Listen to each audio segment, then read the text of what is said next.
Hey, what's up, everybody? This is Charles Sabans, and welcome you guys to another episode of the Dreamers Pro Show, where we cover everything from sports, hot topics, classic debates, entertainment, and we'll give you guys the first perspective on things. And we see them in today. We have a hell of a show in store for you guys. Before we get into it, please make sure you like the video and subscribe to the channel. Also, we want to wish you guys a Merry Christmas to you and yours. We're not going to be publishing on Christmas Day, so depending on when you guys see this show, a big Merry Christmas to all of you, and we appreciate all the support you've given us this entire year. So anyway, let's get into this story.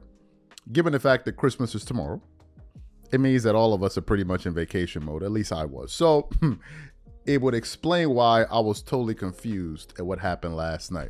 So last night, originally, I thought there were NBA games. Okay, and I watched my games on League Pass. So when I went to the website, it does this kind of weird thing on the left-hand side. If you click the days, it'll give you the schedule. So it was showing no games. And I don't know what in my mind thought that yesterday was the 24th. So I saw no games. Then when I woke up this morning and I checked my phone, I started seeing all of these games. And as a matter of fact, before I went to bed, I was getting these notifications from NBA, the app. And I'm like, why am I getting notifications about this score and that score? I thought there was no game. So it didn't click. I woke up this morning just to find out that, as a matter of fact, there were a bunch of games being played last night. Like a bunch of games. The Clippers played, the Phoenix Suns played, the Utah Jazz, everybody played. And one of those teams that also played was the Los Angeles Lakers against the Detroit Pistons. Now, I was aware that the Lakers were going to be playing the Pistons at some point during this period, but it totally slipped my mind, right? It totally slipped my mind. So apparently they did play. Now, if you know anything about these two teams, they already faced each other earlier this season, but the Lakers somehow lost to the team that they were way more talented than. So I woke up, I saw the highlights, and apparently the Lakers ended up losing 114 to 117. I looked at the box score. I just take a quick peep here. LeBron had a good game based off of what I saw. I'm looking at the box score. He had 28 points, 11 rebounds, 11 assists. So he had a triple-double himself. Rui Hachimura scored 10 points. Anthony Davis scored 19 points, and Max Christie. So all the Lakers starters, based on what I'm seeing in Austin Reeves, they all scored at least double digits in the game. D'Angelo Russell came off the bench with 5. Gabe Benson had 9. Cam Reddish had 7. And Dalton Connect had 7 points. But nevertheless, it wasn't enough for them to win the game. And then J.J. Redick drew up a play for LeBron, which is supposed to be like a game-tying 3. He ended up missing. It was a little bit short, and it bounced off the rim or whatever, and they lost the game. But that wasn't really the part. So I then jumped on YouTube, and the first person I saw, the very first person I saw, was J.J. Redick looking absolutely dejected, and we want to put up a still of his face on the House of Highlights thumbnail, and I was like, I got to see what this guy said, because it looked like this dude is going through an emotional breakdown here.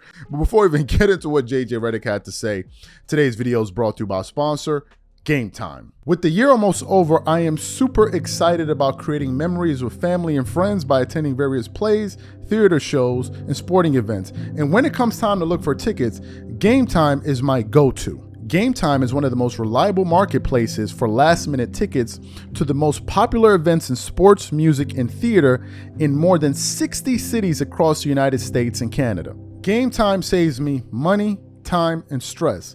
It finds the best deals and guarantees that the tickets are legit, and it makes sure that the tickets are delivered to me on time. Game Time Picks is my favorite tool. It cuts through the fluff and shows you the best deals on great seats near you, so you don't waste time searching.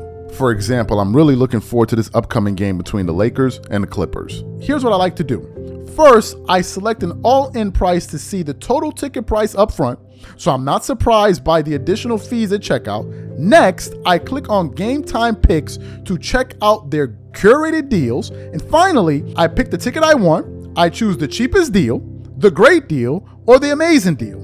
Once you select the ticket you want, you can use their panoramic seat view to ensure you know exactly what you're getting before you buy. So take the guesswork out of buying tickets with Game Time. Download the app, create an account, and use code CLNS for $20 off your first purchase. Again, create an account and use redeem code CLNS for $20 off. And remember, whenever you support this sponsor, you're supporting this channel. Thank you. So what we want to do now is we're going to play exactly what JJ had to say in the post-game interview, and then I'm going to come back and continue on the show. Take a listen to that there. Why they were happening throughout the game. Yeah, I mean, we knew ahead of time that they were going to shock or blitz at times. No, I'm not sure why we were so surprised by that. Then a number of them were playing in tight spaces, and the number of them were just, dribbling off the ball for a foot and dribbling the ball out of bounds, passing to Malik Beasley so he can make a three. They capitalized every time we made a mistake.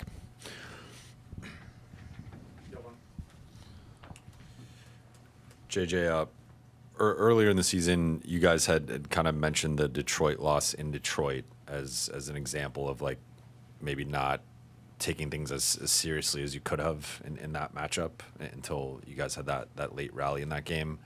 From like a progress perspective, how much progress have you seen from the group since then, and how much of it might just be it's a young athletic team that plays really physically and has certain advantages? Yeah, no, I know what you're getting at, or what you're trying to ask, rather. I think we've had a lot of progress. I think outside of the turnovers, we played a really good offensive basketball game, and I don't know. We'll get the report later tonight. I don't know in terms of what our half court defense looked like tonight in terms of points per possession. I don't know what their sort of expected shot value was on all those mid-range shots they took. But we, for the most part, executed our coverage as well. We executed our reds well. The only thing we didn't do at times well was our blues in the post against Cunningham and Harris. But defensively, I thought we had the right intent, and offensively, I think we tried to play the right way. We were ready to play tonight.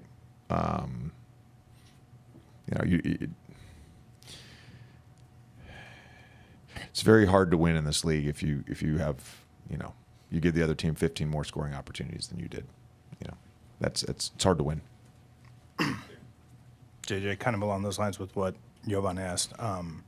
Detroit isn't the first kind of team that fits this sort of size, athleticism, strength sort of profile. Do you feel that forced you guys into some of those mistakes that led to that disparity? And then our guys don't want to give the ball away. I know that.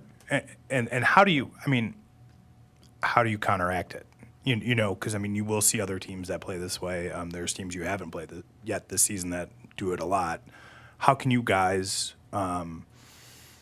match physicality and strength and stuff like that if that isn't necessarily inherently? We've done it before. You point to the first Minnesota game. We did it.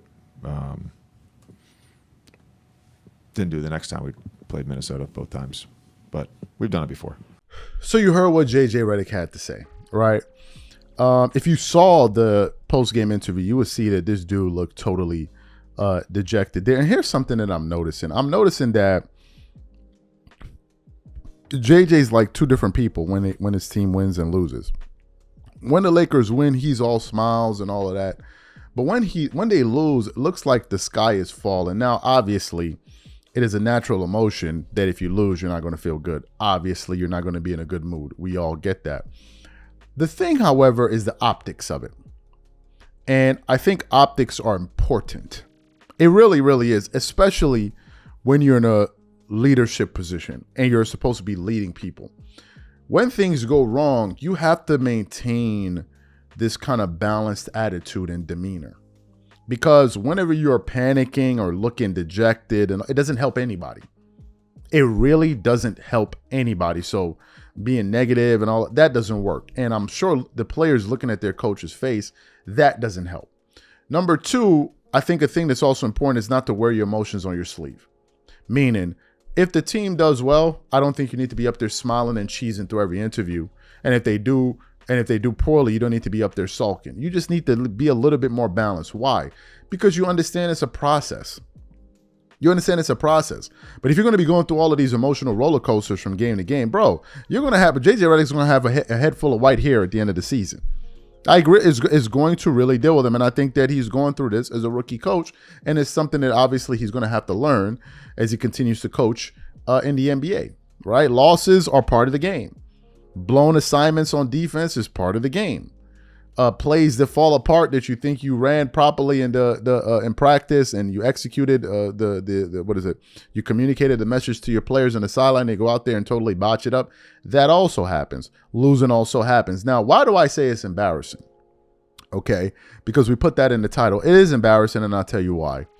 Because the Lakers, from a talent standpoint, are overwhelmingly more talented than the Detroit Pistons. That's number one. Number two, if you look at their standings, the Detroit Pistons aren't very good. I think they're the number 10th seed last time I checked in the Eastern Conference. The Pistons aren't any good, man. They aren't any good. If I look, okay, yeah, let me see if I can pull up the standings here. They're the number 10th seed. They have a 13-17 record, so they're 4 games under 500. The Lakers, who are number 7 in the Western Conference, have a 16-13 record, but I think this record is very deceptive. It's very, very deceptive. I think the Lakers are actually a lot worse than their record is reflecting because they've been playing some really bad teams. Think about this. The last 2 wins that they got were against the Kings, who are the number 12 seed in the Western Conference, and they're 4 games under 500. Then I think they played against the Portland Trail. So the Lakers aren't really playing any real good competition right now, if I'm being honest with you. They're not. So games like this are games that you're meant to win. And would you believe it? They're going to be playing against the Warriors, and guess who else they're playing against? The Kings again. I don't know who made the Lakers schedule. They're playing the Kings, they're going to play the Cavs, and they're going to play the Trailblazers, and they're not playing any real teams. Then they're going to play the Hawks, the Rockets, the Mavs, the Hornets, the Spurs, but they got a really, really, really easy schedule this season. So if I'm a Laker fan and I'm looking at them as the 7th seed in the Western Conference, I would not be beating my chest or hollering and screaming. They're a bad team. Just trust me. They're not playing any good teams at all. And when you lose to teams like the Detroit Pistons, it just proves that. So these are my thoughts. Whatever you guys think, please leave your thoughts and comments in the comment section. We catch you on the next show. Peace.